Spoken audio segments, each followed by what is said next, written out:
Hey guys, Baron here. So I had an idea about how to do my anime videos. I will both give a spoiler-free review where I break down my thoughts about a show. We did this with Fullmetal Alchemist earlier this week. If you want to check that out, the link will be up here, I should think. But today though, we're here for an in-depth discussion of the show. So here we will discuss the themes, the characters and the world of our very favorite animes.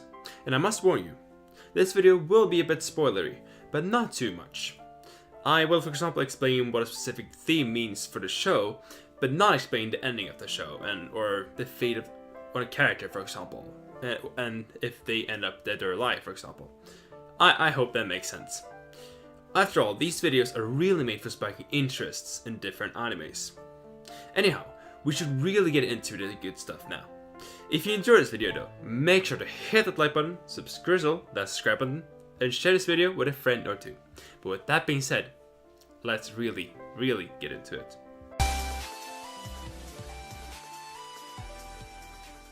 I feel like if we're gonna start this discussion somewhere, we should start with the alchemy.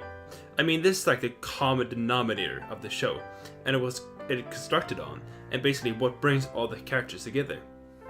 And while you do have laws here that are restricted, such as the law of equivalent exchange, meaning that for everything you take, something with equal value must be given back. See, you want a pizza, then a taco must be given. Actually, I'm not sure that's true. Pizzas are better than tacos. Another law is that human transmutation is forbidden, meaning that you're not allowed to basically give back life, and what is dead, essentially. What's interesting about this is that even though alchemy is viewed as an esteemed force and a science that is to be respected, you can see many characters actually manipulating it.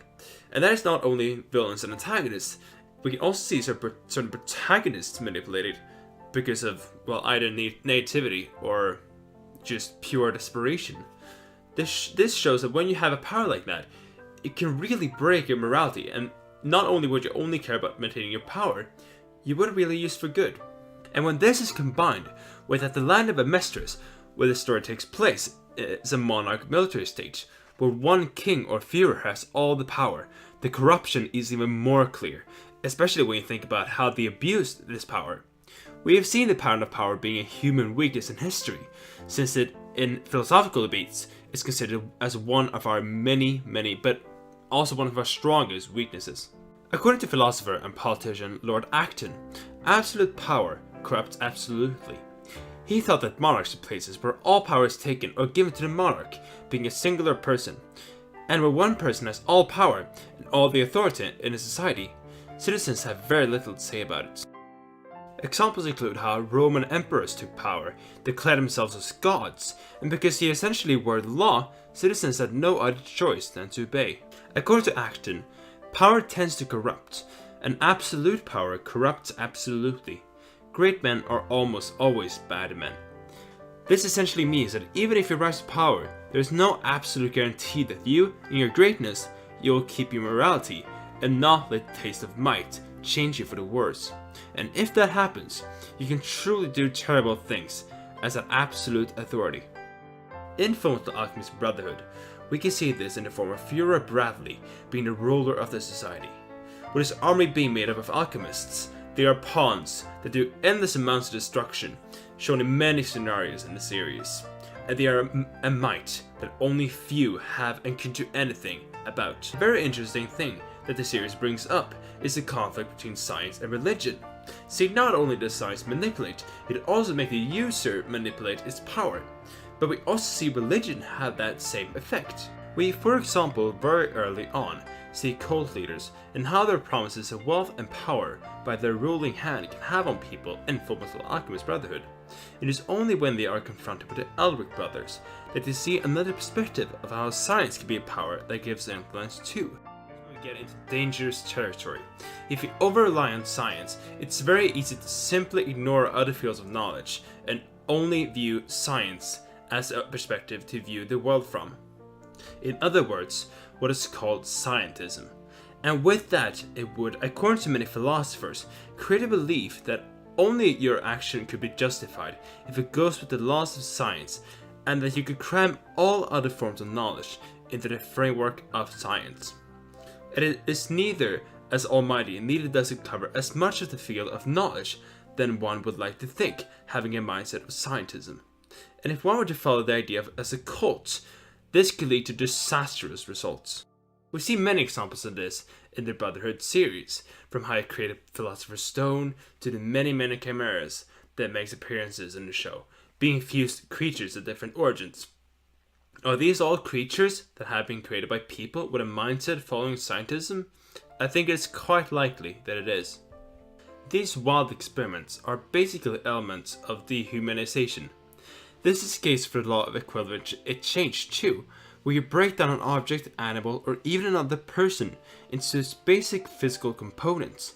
And let's not forget to mention, the experiments that created chimeras and philosopher's stones were made in the name of alchemy in many cases by state alchemists, those working under the Führer's ruling fist.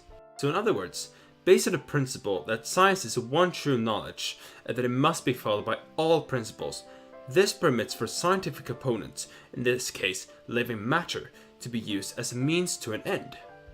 This, as Immanuel Kant states, is the very essence of what is immoral.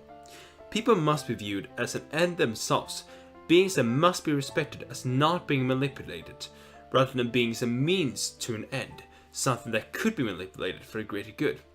But it's not easy when under such an authoritative force. In many cases, your own wills are suppressed, and you're not even given an opportunity to raise your opinions in the first place, if contrasting to what their opinions state. Such is the case in many totalitarian states, for example North Korea, where citizens are not even allowed to vote. Now granted, America's citizens have better living conditions by the side of it than those in North Korea. With this in mind, World War II Germany is a better example. Not only because the society is similar in looks, but also because soldiers and commoners were told that the Aryan race or themselves were a pure race who would inherit the world and that others would be suppressed. And of course, we must not forget about Joseph Mengele and the many immoral and horrid experiments he performed in the name of the greater good. Now you might ask yourself why people would follow this kind of ruthless and immoral power. However, it is not that surprising when you consider that the German nation was in a total collapse from World War I, and that when such a strong force comes in with promises of greatness and luck, it is very easy to take the shortcut right into that power's arms.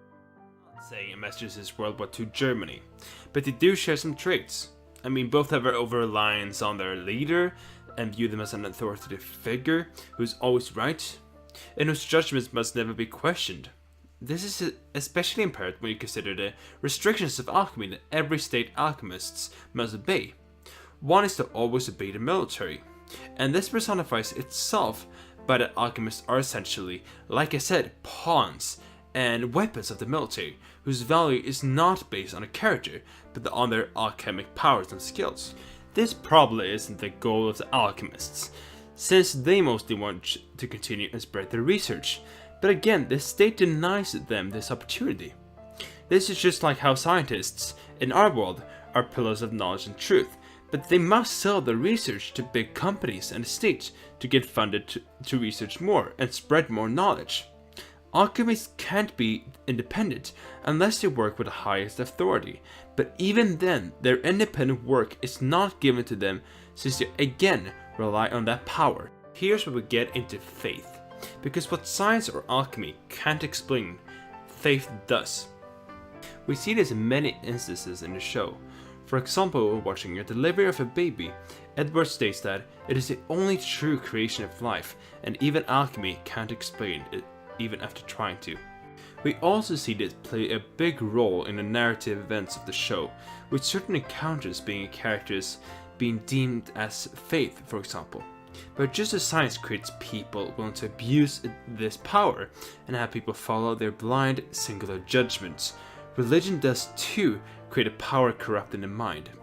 We see cults in Fullmetal Alchemist Brotherhood, and how people unquestioning follow their judgments because they promise a better life than they once already had, but also because a strong leader will know what the best decision is based on a guiding principle and a strong connection to that principle that the commoners do not have. An example here is how Jim Jones created a cult called the People's Temple in the 70s America, promising a better life and a Christian image, to later convince his many members to take their own lives with Valium and cyanide as a protest against the US government, simply by explaining that it must be done. This kind of authority is extremely dangerous and can be used in the same way what we see science do in Fullmetal Alchemist Brotherhood. So what is the best conclusion to all this? That both are blinding, both science and religion, and that an overreliance in either can be destructive, and neither gives real truth? Well, that's only a slice of it, but not the whole scoop. Honestly, both can be good in their own ways, and give us different kinds of truths. Science gives us knowledge and advances our understanding of the world and the universe around us, which we need to advance our society and culture, and it gives us factual and objective truth. But religion has also survived for so long for a reason, and that is because it gives us hope and a meaning in life that we can have as hope even when life is its darkest. That means subjective truth to our own lives. It's a singular belief in either one and the rejection of the other in the pursuit of truth that is the true dangerous thing. Not to spoil too much, but the villain is a perfect example of viewing yourself and your own goal as the only valid thing and the vehicle to reach that goal being science. So in that case, you view your own value as the only valid thing and others' values are truly insignificant. But on the other hand, if you permit a balance of both and a wide range of areas of knowledge that you can accept, it can lead you to real truth. Edward and Alphonse, the main character's journey, can be summarized by that. From going to believing that alchemy can do the impossible and is almighty, to later combine knowledges to save the world, and later want to further combine knowledges to help people to never fall victim to the manipulation of alchemy again. As Edward summarizes their journey at the end, no lesson comes without sacrifice. No one can gain anything without sacrificing something. But by enduring that pain and overcoming it, you shall obtain a powerful, unmatched heart. A heart made full metal. That is our animated discussion of Fullmetal Alchemist Brotherhood. What do you think? Do you think it is important to stick to your own moral guidelines, or do you think you could follow authority, but under certain conditions and if you believe they are right? Or do you simply believe that we should say fuck authority and let's all be anarchists? What do you think? Let us know in the comment section below. It's really great when we get a discussion going, and I'd love to hear your thoughts as well. Also, if you enjoyed this video, don't forget to hit that like button, subscrizzle that subscribe button, and share this video with a friend or two. But with that being said, I'm gonna get the hashtag out of here. Thank you for checking out the video, and I will see you next time. Before, until, and after then though, stay awesome.